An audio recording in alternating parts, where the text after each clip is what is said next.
দারিদ্র হতাশার শিকলে বাধা পা, হাত বাঁধা গণতন্ত্রের রেশমি সুতোয়। অসহায় প্রাণীটি করছে ছটপট, পারছে না এগোতে, পারছে না পিছোতে, আঁকড়ে ধরতেও পারছে না নাগালের কিছু।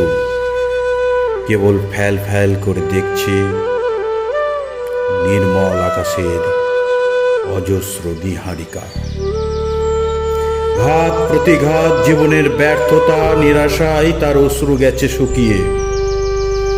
নির্জল নয়ন দুটিতে কেবল স্বপ্ন হয়ে গাঁথা রয়ে গেছে প্রতিষ্ঠা, খ্যাতি, বিশ্বকে জানবার প্রয়াস।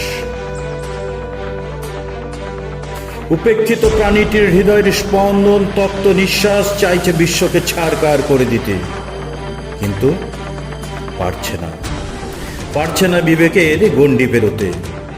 ওই কসবার নয়নজলির ধারার টানে গড়তে গড়তে সে এসেছে তার এক কোণে।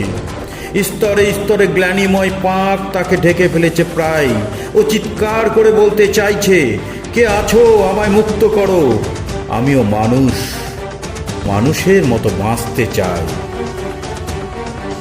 যার কণ্ঠ আজ রুদ্ধ সভ্যতার ড্রাগে, দুর্বোধ্য যার চোখের পাতায় লিখা অজস্র ধূসর লিপিকা, তার কি বাঁচার অধিকার নেই পৃথিবীর বুকে?